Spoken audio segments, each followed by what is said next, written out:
Samajwadi party के सचिव शिवपाल यादव ने आगामी लोकसभा चुनाव की तैयारियों पर बात करते हुए कहा कि नाम के ऐलान के बाद मैं पहली बार बदायूं, सहसवान और अब गन्नौर में पहुंचा हूं। माहौल देखकर साफ है कि इस सीट पर एक तरफा चुनाव होने जा रहा है। चुनाव में गड़बड़ी करने में भारतीय जनता पार्टी के लोग कामयाब हो जाते थे, इसलिए ही पार्टी ने सोच समझकर हमें यहां पर भेजा है और उत्तर प्रदेश की दूसरी सीटों पर भी इसी तरह से प्रत्याशियों को खड़ा किया जा रहा है। उन्होंने आगे कहा कि हम लोगों के लिए अहम इसलिए भी हो गया है क्योंकि उत्तर प्रदेश से बीजेपी को हराना है। इसके बाद दिल्ली में भी बीजेपी की सरकार नहीं बनेगी।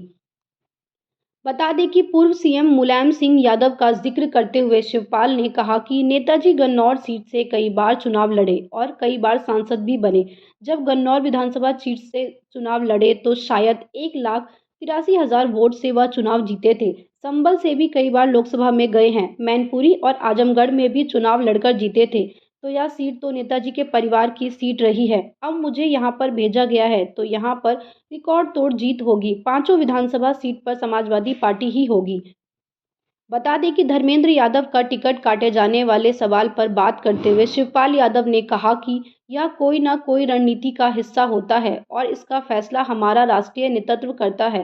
तो यह भी कोई न कोई रणनीति का हिस्सा है, लेकिन टिकट कटा नहीं है। हमने भी कभी नहीं सोचा था कि एमपी का चुनाव लड़ेंगे और ना ही हमने कभी कहा था और ना ही हम चुनाव लड़ना चाहते थे, बल्कि हम चाहते थे कि लोकसभा चुनाव में कई सीटों पर लोगों के बीच में जाएं।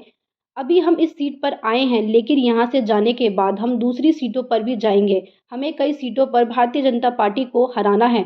बीएसपी के द्वारा एसपी के खिलाफ मुस्लिम उम्मीदवार उतारे जाने के सवाल पर शिवपाल यादव ने कहा कि कोई कुछ भी करे, लेकिन अब यादव मुस्लिम पिछड़ा कहीं नहीं जाएगा।